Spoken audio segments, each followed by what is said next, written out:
Okay, Genesis chapter 11. The next major event in world history is about to happen. So this is another story that most people have some familiarity with. We're going to get in and talk about some of the cool ideas and things that are here around this time as well. So what we're going to learn, of course, all men speak the same language. They build the Tower of Babel. The Lord confounds their language and scatters them over all the earth. The generations of Shem include Abram, whose wife is Sarai. Abram leaves Ur and settles in Haran.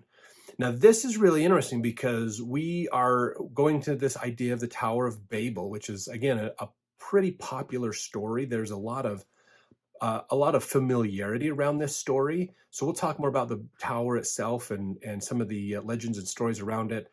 But realize that we're jumping from this and going forward in time rather quickly to get to Abraham's time.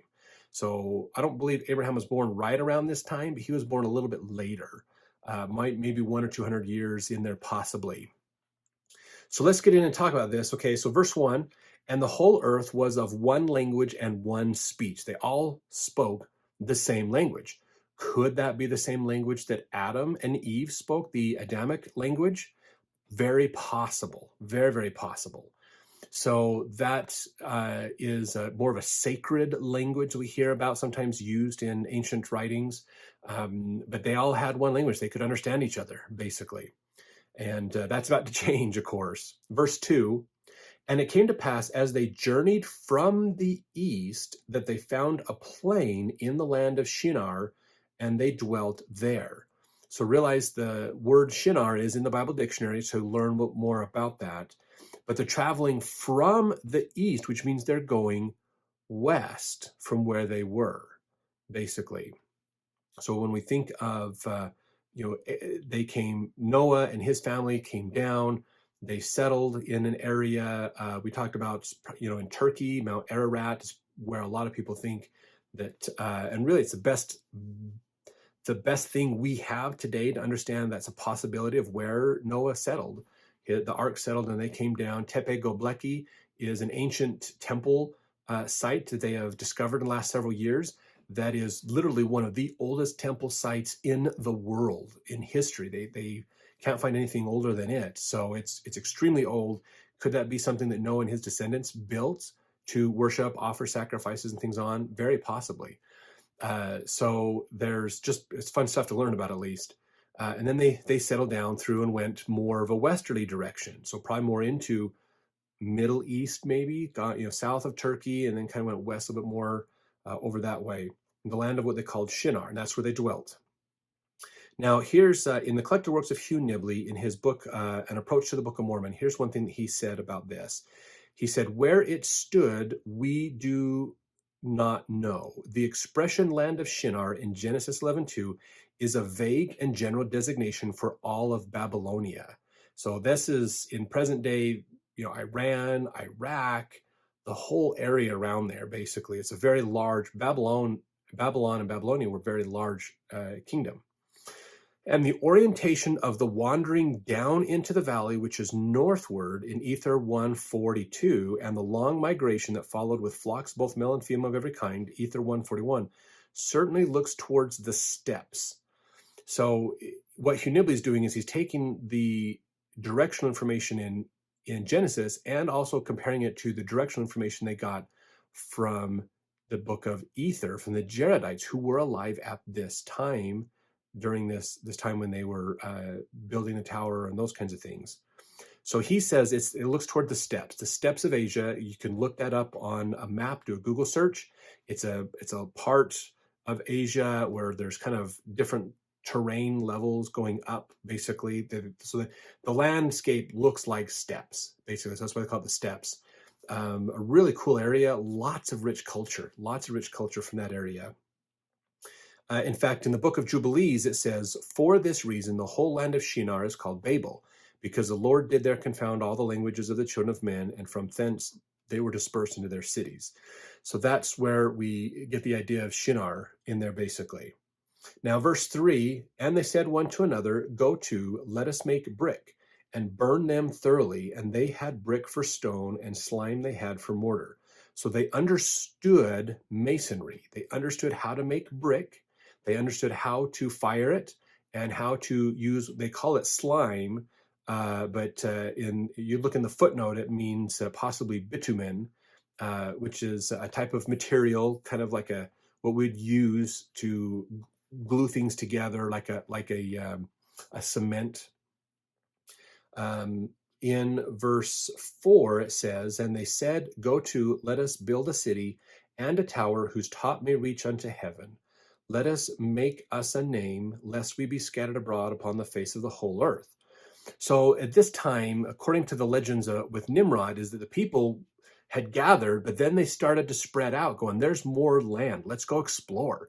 Let's go see what else is out there. And they started to spread. And of course, you can't be a king if everybody's leaving your area. So he's trying to get them to come together. So they build a city. They build a place to put permanent roots down to keep people there. And they build this giant tower. So let's talk about some of these stories about the tower. So here's some things that Hugh Nibley has pulled together for us on this. He says, no subject has been studied more diligently of recent years than that of the ancient towers. In 1946, L.H. Vincent showed that the ziggurat was designed from the first as a means by which the Gingunu could mount up to heaven. It was a scale model of the world and a sort of link between the heavenly and earthly temples, and at the same time a model of the universe and a ladder to the upper world. The biblical explanation for the Tower of Babel is thus strictly correct. G. Thausing in 1948 included the Egyptian pyramid among such structures as symbol of the outpouring of light, architectural manifestation of the idea of emanation, and symbol of the uniting of heaven and earth. In its very name, binding shows that it's the way to the world below, but also to the world above. So they're using this idea of a great tower to tie heaven and earth together, which is honestly the same thing as what we would call a temple today, basically. In the following year, Andre Parrott published a large book on ziggurats. And if you don't know what those are, look them up. Look them up. They are pretty ancient ideas, but really cool structures, in which he sums up all the previous theories of the nature of these mysterious towers. For example, that they were meant to represent mountains, thrones, dwellings, the universe, altars, but especially that they were special structures which the gods use in order to pass from their celestial habitation to their terrestrial residence, from invisibility to visibility. The ziggurat is thus nothing but the supporting structure for the edifice on its top, and a stairway between the upper and lower world. In a study on the Tower of Babel, Parrott in 1950 elaborated on this last conception as the true explanation for the towers. The god was thought to land with his escorting troop at the Hochtempel at the top of the tower, then to descend the stairs to the Tempel at the bottom, where everything was in readiness to receive him.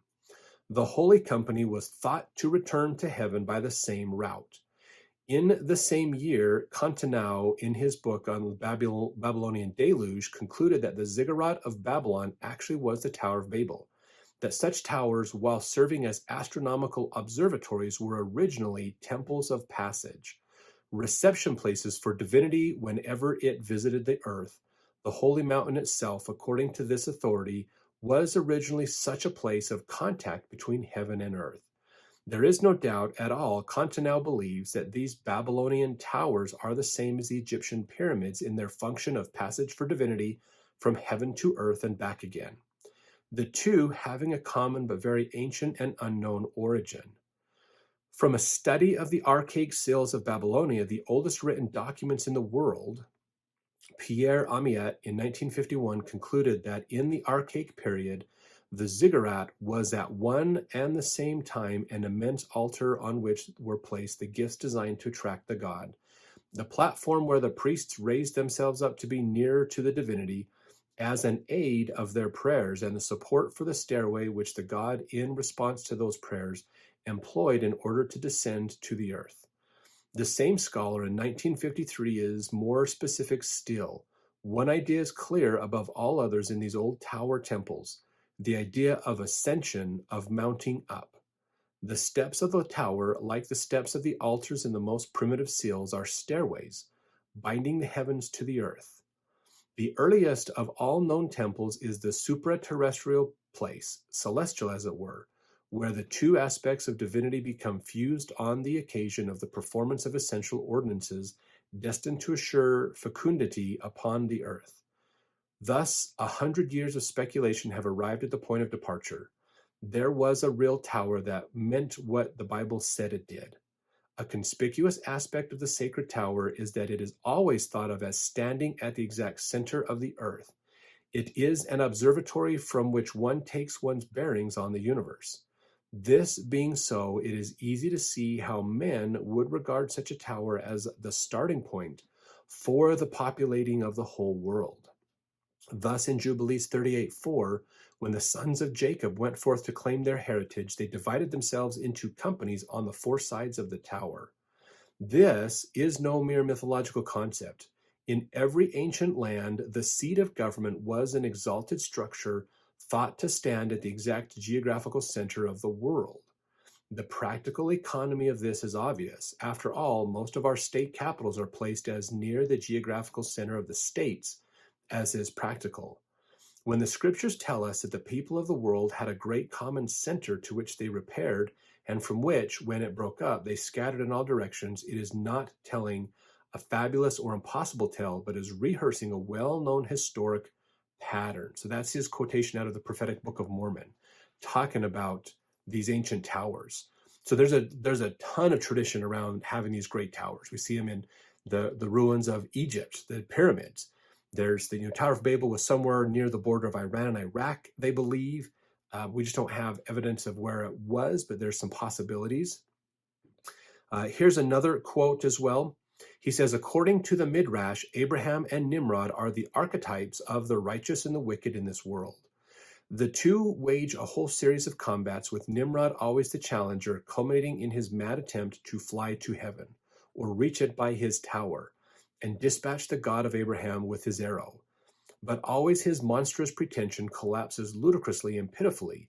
His flying machine falls, breaking his arms and legs, his throne collapses, his tower is overthrown by wind or an earthquake, and so forth. The classic conclusion is when God sends a tiny gnat, or the weakest and poorest of creatures, up the mighty Nimrod's nose while he is asleep to tickle his brain and so bring insanity and death. Though he must admit Abraham the victor in the contest, even in his humiliation, Nimrod stubbornly insists that his opponent has won not by real divine power, but only by trickery and magic. For that is the issue. Who has the real priesthood? I have a better right to the city than you, Abraham tells Nimrod in the Antar legend, because it was the seat of my father and my forefathers before Canaan came and settled here without right. And so the issue is drawn, each accusing the other of being a false ruler and usurper. So realize that the story, sometimes told in the Babylonian myths and other areas, they use this idea of Abraham versus Nimrod. I don't think Abraham and Nimrod necessarily lived at the same time. It is possible, but I think they're a couple hundred years apart. Nimrod was during the Tower of Babel, and Abraham was a while afterwards. But they are used in allegory and in these stories to help us understand that Abraham usually represents the righteous people of Christ. Nimrod represents the wicked who are trying to get their way to heaven without using the Gospels. And we'll see that as we talk more about the Tower of Babel and what Nimrod and them meant it to be, basically. So, in fact, verse 5, it says, and the Lord came down to see the city and the tower which the children of men builded. So now we have the idea that the Lord's paying attention to what's going on, and he saw this tower and came down to understand it. In fact, we get this here. Under the direction of Nimrod, men said, we will ascend to heaven and smite God with bows and spears, and God knew all their works. And he saw the city and the tower which they were building. That's in the book of Jasher 9:20, and then which is in the Quran. The same custom and the same arrogance is reported of the ancient Thracians in Herodotus' book Histories, volume 4. So, and we learned, if you remember last in the chapter 10, that Nimrod wasn't he wasn't following the plan of God. He was against God, basically, and he was trying to go do his own thing and go against him. So the concept of building this tower after the ancient traditions was to build something that looked religiously important, that looked sacred, but was used in a way that was not sacred at all, meaning they're trying to build their way to heaven. Now, there are some stories out there that claim because the city of Enoch had left, raised up, and had left the earth, some people claimed it was on the other side of the clouds. They could see it up there. And so the tower was to build to heaven where the city of Enoch was, again, without fasting and prayer and obedience and all those things that the gospel says to do, but to get there in a different way. So the story of the Tower of Babel really becomes a strong metaphor for us of how do we sometimes try to get around God's plan? How do we think we're going to keep the commandments, but then we just try to find a loophole to get through it? And that's not what the gospel is about. And let's face it, there's not loopholes in the gospel plan. There really is not. You can try them. There's always the story of the BYU students who thought they found the loophole when it came to the law of chastity, because you can have sex if you are married. So there's the story of students went to Vegas, got married for the weekend, had a riotous weekend with their spouse, basically in bed, and then got it annulled Sunday night and was back in campus single again by Monday to go to school. So they believed that's the way around it. And it really isn't. It's not a loophole. It's not a loophole. That is completely violating the whole point of the law of chastity. So there really isn't a loophole in God's plan. So that's just an important thing to understand. We can try to justify ourselves, but it never is going to work out in the end. So this is this metaphor and idea that the tower helps us understand. How are we sometimes wanting to do what we want to do, but still get the outcome God wants for us? We need to follow God's plan. It's just easier and better than what everybody else has. And this is another example of even considering, are we truly believing in God? Are we truly following him? Are we building a testimony and a relationship with Jesus Christ? Or are we just going through the motions of looking like we are religious? That is a very important point that we all have to understand in our own lives all the time. All right, let's get back into Genesis 11, verse 6. And the Lord said, behold, the people is one, and they have all one language, and this they began to do, and now nothing will be restrained from them, which they have imagined to do. So they could basically, because they could communicate, and they had all the wisdom and stuff they had before. Remember, the Watchers came down, mingled, taught the people great sciences and stuff before the flood. They had all that science. They still had those learnings and ideas with them. And because they were massing in these large groups, they could organize and pull this together again. And so they were building these towers. Some legends say that the towers might have been also there to deal with another flood if it came, that if God tried to use a flood again, they could run to the tower and it would be taller than the mountains and thus saving the people. And some speculate too, that's possibly why Egypt has those towers, the pyramids, is so that people can go up them to get out of the flood, basically. Interesting point, interesting story, just kind of put it in there. So verse 7, let us go down and there confound their language that they may not understand one another's speech. So the Lord scattered them abroad from thence upon the face of all the earth, and they left off to build the city.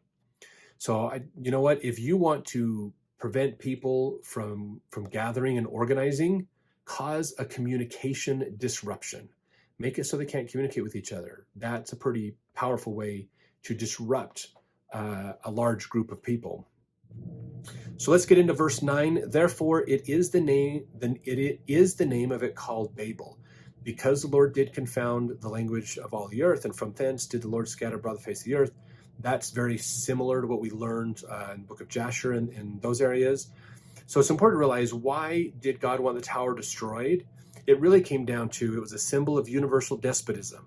I mean, it was their way of gaining power over everybody and commanding them to be the great kings, but they really weren't. Universal idolatry, of course. We're going to get to heaven without using God and his plan. We're going to do it our way. We're going to worship our own gods. We're going to do it our own way. And then, of course, it's that circumventing the gospel idea, like we've talked about. So Babel is an interesting word. In fact, Bab is gate, El is God. So Babel is the gate to God. which is what they probably were calling it back then, to understand it. The tower was in the Mesopotamian valley, which was fertile during these times. It's now desert. It's around Iraq-Iran border. Babel is in the Bible dictionary, just if you were wondering, if you want to look that up more. So verse 10, these are the generations of Shem. So this is where we're talking about these other generations, which Shem is in the Bible dictionary. Verse 14 is the word Eber. It's in the Bible dictionary. You can look those ones up as well. And then, of course, we have in verse 16, Peleg. He is in the Bible dictionary as well. You can look him up.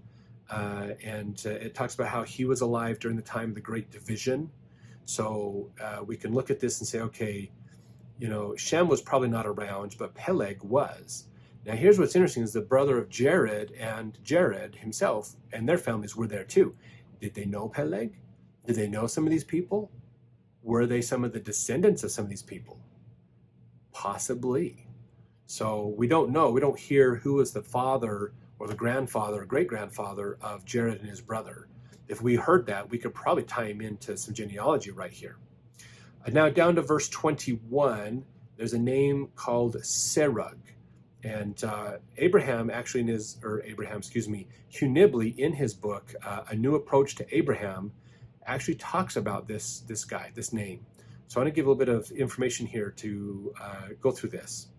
He says, it was in the days of Serug, Abraham's great-grandfather, that the people began to look upon the stars and began to prognosticate by them and to make divination and to make their sons and daughters pass through fire. So here they were, as the book of Abraham reports, offering up their children unto these dumb idols. That's Abraham 1:7. So we're going to do Abraham 1, chapter 1 next week for Come Follow Me. With Abraham protesting and thereby getting himself into serious trouble. So idol worship is everywhere at the time of Abraham. They worship all kinds of idols. It's crazy. And we're going to talk more when we get into the book of Abraham for next week. And then he's protesting, why are you killing your children to these idols that can't do anything, basically?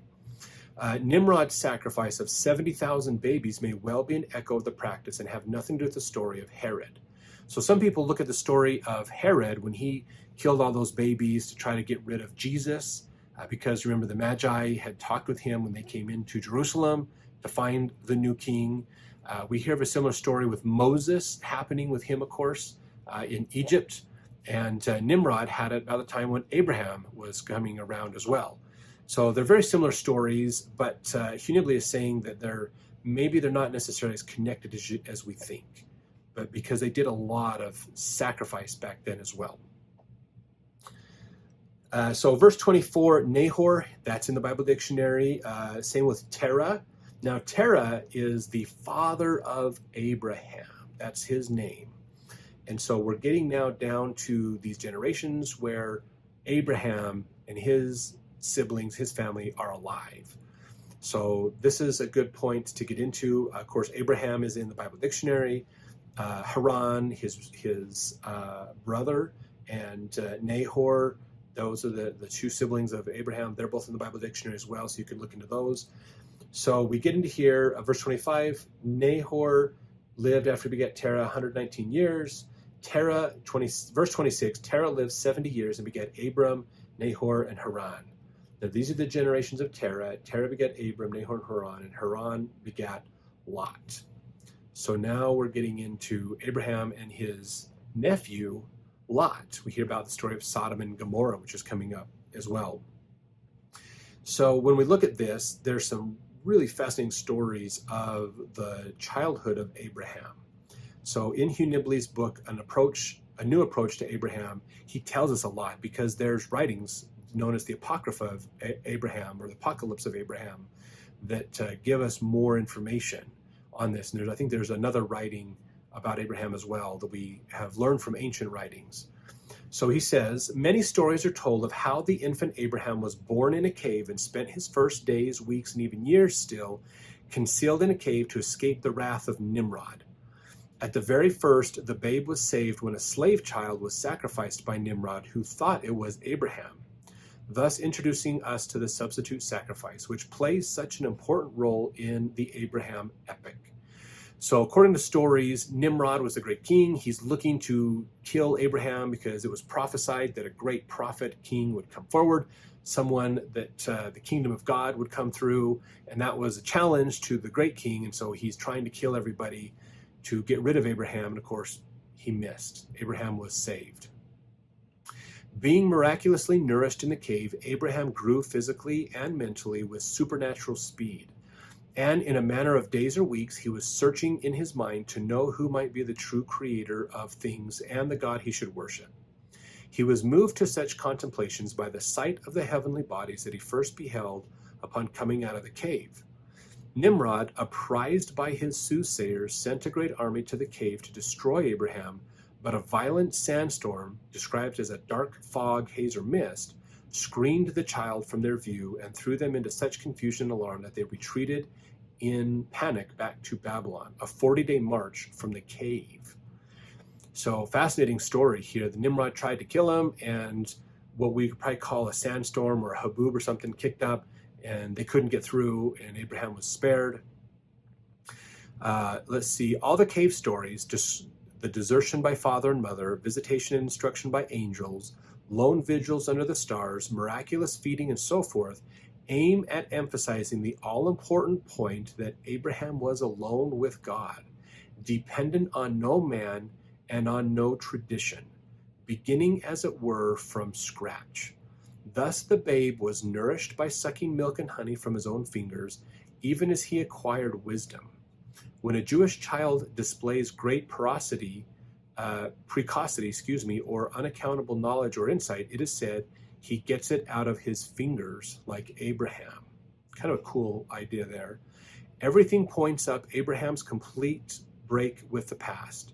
Having no human teachers, he must think things out for himself until he receives light from above.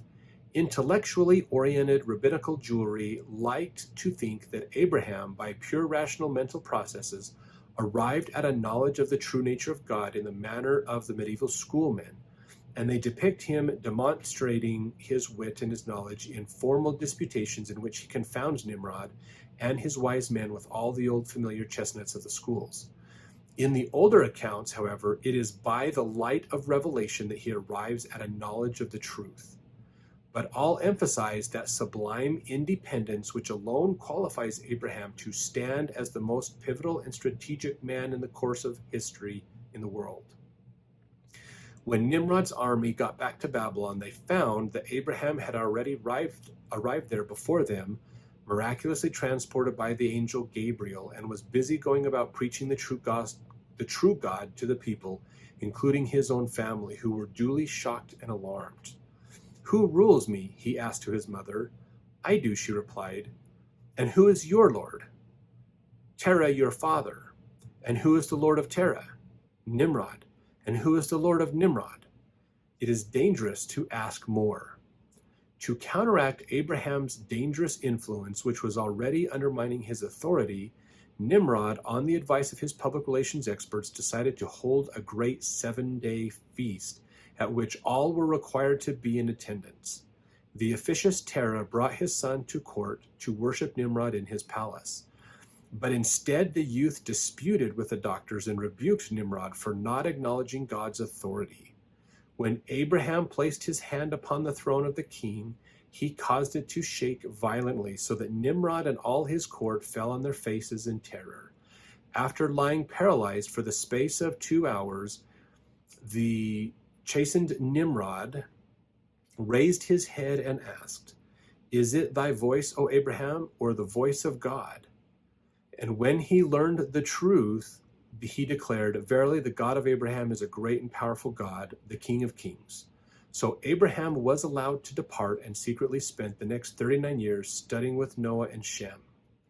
So those are some cool stories. Now, like I said, I'm not 100% sure if that timeline is right, if that was completely true, that he was around with Noah and Shem. It could be that he was reading the texts, the stories, the books that Noah brought with him, that Shem would have had as well, passed down, which would have been the books of Enoch and Adam and those as well. But we'll see. We'll see how, if these really are connected, Abraham and Nimrod lived at the same time, or if they didn't. It's not 100% clear what it is, but there's lots of stories of putting them together. More sometimes to help us, like we said, understand righteous from wicked in an allegory. So we're getting into, again, this major part. We've kind of skipped these generations and into talking more about Adam and his day and age. So if we get into here, we see verse 28, and Haran died before his father Terah in the land of his nativity, in Ur of the Chaldees. So this is something that's really interesting. We can look up Ur. That's in the Bible dictionary as well. There is a story that talks about how and we get more of this when we get into the book of Abraham, but Abraham, like it says here, he was a questioner. He kind of used that, I just forgot the Greek philosopher's name. It's right there. Plato, I believe it was. No, yeah, was it? Man, now I'm confused. I'm thinking about too many Greek philosophers. But this idea of just asking question after question after question after question after question to get it. I think that was Plato that did that. He asked all of these questions. And so, Abraham was kind of like that he was asking all of these questions to understand more about what was going on. And he was getting into the questions that people had a hard time answering, whether they were willing to answer that, not willing to really go that far, or they didn't know. But he was trying to understand things, and his father, Terah, was a craftsman. He built idols. So he sold idols. His job, his whole business, his commerce, his livelihood was making idols for people to buy so they can go worship. And of course, now he gets this son, Abraham, who wants nothing to do with the family business and who realizes that this is stupid. You're selling junk to the people. This is not true. You're just selling them baloney stuff, making them feel good, but it's not real. It's not legitimate. And of course, Terah was like, man, he's bad for business. I got to get rid of my son Abraham.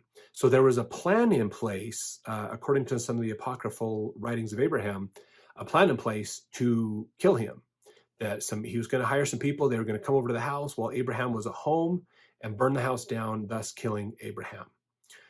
Before that could happen, a lightning bolt struck the home when his brother, I believe it was Haran, verse 20 would talk about that. His brother Haran, who Terah was his favorite son, Haran died because a lightning bolt hit the house, burst on flames, and he perished in the fire. So really interesting story there. Of course, that was another example of Abraham attempting to be killed or sacrificed for somebody else. So this is kind of an idea that we see a lot in his life. Now let's go to verse 29. And Abram and Nahor took them wives. The name of Abram's wife was Sarai. The name of Nahor's wife was Milcah, the daughter of Haran, the father of Milcah, and the father of Iscah, basically. So Nahor took his niece to wife, basically. She was the daughter of Haran, who had just died. And verse 30, but Sarai was barren, she had no child. Verse 31, Terah took Abram his son, and Lot, the son of Haran, his son's son, and Sarai his daughter-in-law, his son Abram's wife. They went forth with them from Ur of the Chaldees to go into the land of Canaan. And they came unto Haran and dwelt there. And the days of Terah were 205 years, and Terah died in Haran. Now you can look up Haran in the Bible dictionary. There's more information there as well. So now we're getting Abram at the time and his wife. They're together. They've resettled in a new place with the family, basically. And now we're moving on to Genesis chapter 12.